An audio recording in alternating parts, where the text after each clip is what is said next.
विश्व के सभी मेरे साथियों को राजरत्न की ओर से जय भीम, नमो बुद्धाय।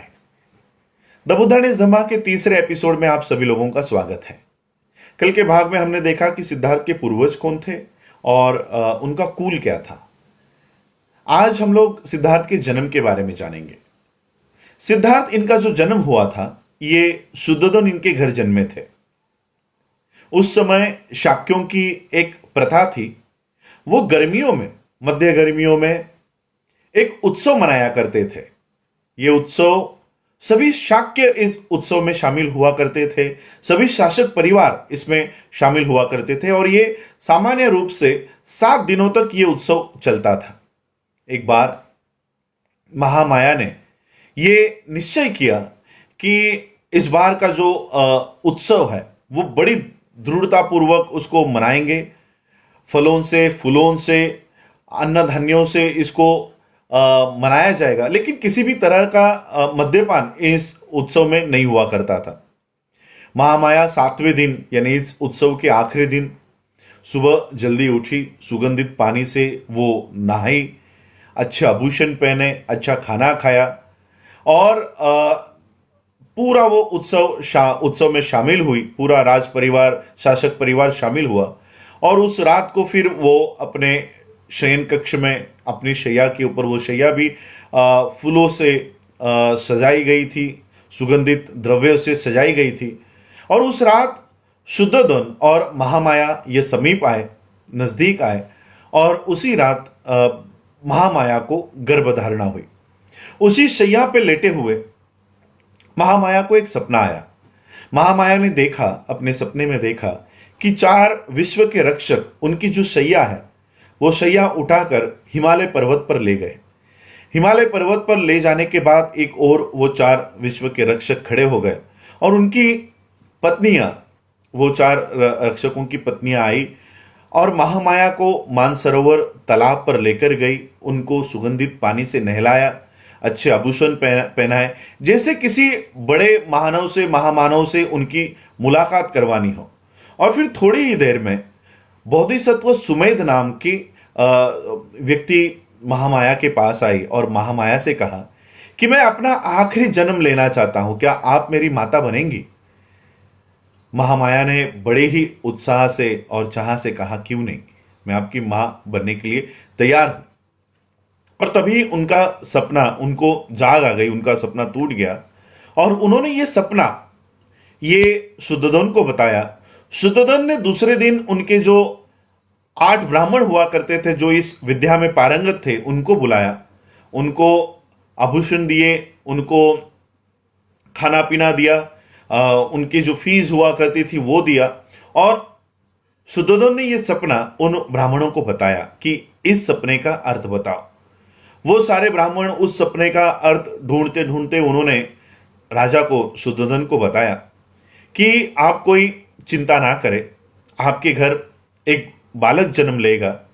अगर वो संसार में रहा तो वो एक चक्रवर्ती सम्राट बनेगा और अगर उसने गृह त्याग किया और वो सन्यासी बन गया तो वो बुद्ध बनेगा। इस तरह का उन्होंने उस सपने का अर्थ बताया। 10 महीनों तक महामाया ने इस बोधिसत्व को अपने गर्भ में धारण किया और जैसे उनकी प्रसूति का समय नजदीक आया, महामाया ने अपने पति शुद्धोधन से कहा कि मुझे मेरे पिता इनके घर जाना है, देवदह जाना है। और शुद्धोधन ने कहा कि आपकी जो इच्छा है वो पूरी की जाएगी। और महामाया को देवदह जाने के लिए सोने की पालकी बनाई गई, सभी सेवकों को बुलाया गया और महामाया उस सोने की पालकी में बैठकर अपने पिता के घर देवदह जाने के लिए निकली। जब ये देवदह में जा रहे थे तब उनको एक शाल वृक्ष के जंगल से गुजरना था। उस शाल वृक्ष का जो ये उद्यान हुआ करता था उसका नाम था लुम्बिनी वन। इस लुम्बिनी वन से उनको गुजरना था। महामाया जब इस लुम्बिनी वन से गुजर रही थी तब उन्होंने देखा पूरा लुम्बिनी वन ये फलों से, फूलों से लदा हुआ है। सभी प्रकार के पक्षी वहां पर चह रहे हैं, चहका रहे हैं, गाना गा रहे हैं। सभी एक अच्छा दृश्य उनको वहां पर दिखा और महामाया ने ये इच्छा व्यक्त की कि थोड़ी देर यहाँ पर रुकते हैं और यहाँ का आनंद लेते हैं।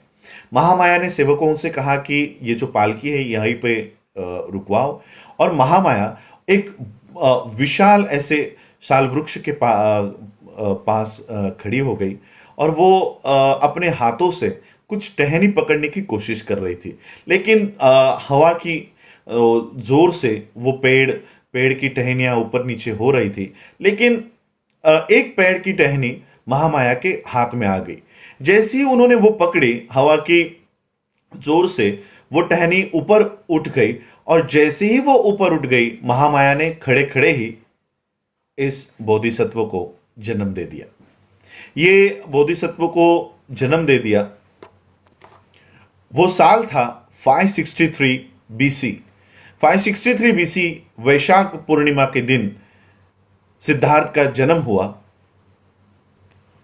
महामाया और शुद्धोधन इनके शादी को कई साल बीतने के बाद सिद्धार्थ का जन्म हुआ था, और इसलिए पूरे शाक्यों में, पूरे शासक परिवार में एक आनंद का माहौल था। पूरे कपिलवस्तु में उत्सव मनाया गया। जिस समय सिद्धार्थ का जन्म हुआ उस समय शुद्धोधन ये राजा थे, और स्वाभाविक रूप से सिद्धार्थ ये राजकुमार बन गए। जैसे ही सिद्धार्थ का जन्म हुआ, हिमालय पर एक साधु रहा करते थे जिनका नाम था असित। असित जब अपना ध्यान कर रहे थे तब उन्हें इस आकाश से बुद्ध इस नाम की घोषणा उनको सुनाई देने लगी। वो अपना ध्यान छोड़कर वो अपने दृष्टि से जम्बूद्वीप की ओर देख रहे थे, और उन्होंने देखा कि ये बुद्ध की घोषणा क्यों हो रही है। और तब उन्होंने देखा कि शुद्धोधन के घर में एक बालक जन्मा है, और वो बहुत ही होशियार इस तरह का बालक है, ब्रिलियंट बालक है। तो असित ने इच्छा व्यक्त की कि उस बालक को देखना है, और असित अपने भांजे को लेकर भतीजे को लेकर, नारदत्त को लेकर वो कपिलवस्तु में आए। शुद्धोधन इनके महल पर आके उन्होंने देखा कि शुद्धोधन के महल के बाहर लाखों लोग इकट्ठा हुए हैं। असित ने एक दरबान को, सेवक को कहा कि राजा को अंदर जाके बताओ कि एक साधु उनको मिलना चाहते हैं। तो ये सेवक अंदर आया, शुद्धोधन को बताया कि एक बहुत बूढ़े साधु आए हैं और वो आपको मिलना चाहते हैं। शुद्धोधन ने कहा कि उनको अंदर लेकर आओ। शुद्धोधन ने उस साधु के लिए बैठने के लिए अच्छा आसन बनाया और साधु को बैठने के लिए कहा। साधु ने कहा, शुद्धोधन ने पूछा कि मैंने आपको पहले कभी कपिलवस्तु में देखा नहीं, आप कहाँ से आए हो और आपका आने का कारण क्या है। असित ने बताया कि मुझे पता चला है कि आपके घर में एक बालक का जन्म हुआ है, मैं उसको देखने के लिए आया हूँ। शुद्धोधन ने कहा कि बालक तो अभी सोया है, आपको थोड़ा इंतजार करना होगा। असित ने कहा कि इस तरह के बालक ज्यादा सोया नहीं करते, वो स्वभाव से ही जागरूक होते हैं। और जैसे ही ये शब्द सिद्धार्थ के कानों पे पड़े, सिद्धार्थ ने हलचल करके ये शुद्धोधन को जाहिर किया कि वो सोए नहीं है। तो असित को पास बुलाया गया। शुद्धोधन ने वो बालक अपने हाथ में दृढ़ता पूर्वक उठाकर असित को दिया, और असित ने उस बालक को देखते ही बालक के शरीर पर 32 वो लक्षण जो एक बोधिसत्व के, बुद्ध के शरीर पर होते हैं, वो लक्षण उन्होंने देखे। 80 छोटे छोटे मार्क्स उन्होंने पहचाने, और असित थोड़े देर में रोने लग गए। फूट फूट कर, सांसें भर भर कर वो रो रहे थे। शुद्धोधन को डर लगने लग गया कि मेरे बच्चे के भविष्य में कोई गलत तो नहीं है, ये रो क्यों रहे हैं। तो शुद्धोधन ने असित को रोका और पूछा कि आप रो क्यों रहे हो। असित ने कहा कि डरो मत, आपके बच्चे का भविष्य कोई गलत नहीं है, मैं अपने खुद के लिए रो रहा हूं। मैं इसलिए रो रहा हूं कि अब मैं बूढ़ा हो चुका हूं, कुछ सालों के बाद मर जाऊंगा।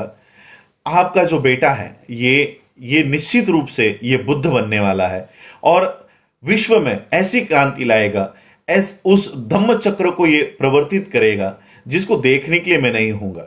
जिस धम्म की देशना ये आपका बच्चा देने वाला है, वो धम्म आदि में भी कल्याणकारक होगा, मध्य में भी कल्याणकारक होगा, और अंत में भी कल्याणकारक होगा। इस पूरे विश्व को दुख से बाहर निकालने वाला धम्म ये बालक देने वाला है और उसको देखने के लिए मैं जिंदा नहीं रहूंगा, इसलिए मैं अपने आप के लिए रो रहा हूं। असीत के साथ उनके जो भतीजे थे, असीत ने अपने भतीजे को कहा कि जब भी आप ये वार्ता सुनो कि सिद्धार्थ बुद्ध बन चुका है तो इनके शरण में चले जाना। और असीत ने ये सारी जो भविष्यवाणी थी वो बालक को लेकर की और राजा ने उनको अच्छा खाना पीना देकर फिर असीत वहां से चले गए। 5वें दिन इस बच्चे का नामकरण विधि था। नामकरण विधि हुआ, इस बच्चे का नाम सिद्धार्थ रखा गया। परिवार का गोत्र गौतम था, इसलिए सिद्धार्थ का नाम सिद्धार्थ गौतम पड़ गया। 5वें दिन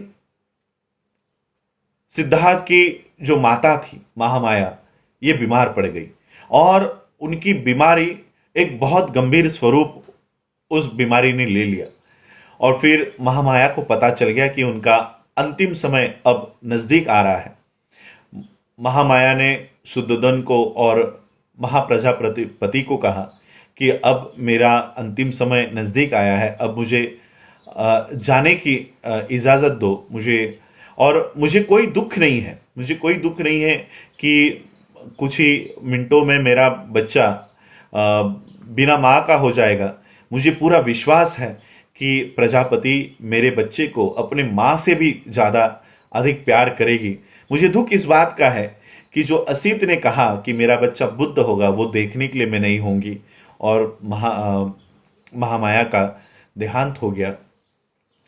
और जब महामाया का देहांत हुआ तब सिद्धार्थ सिर्फ 7 दिन के थे। इस तरह महामाया का देहांत हुआ। अब सिद्धार्थ को महाप्रजापति और शुद्धोधन का जो बेटा था वो उनका भाई नंद नाम का भाई था। उनके चचेरे भाई भी थे जो अमितोधन, शुक्लोधन इनके बेटे थे। तो इन्हीं बच्चों के साथ और अमिता का जो बेटा था देवदत्त, ये चचेरे भाई और नंद के साथ सिद्धार्थ फिर बड़ा हुआ।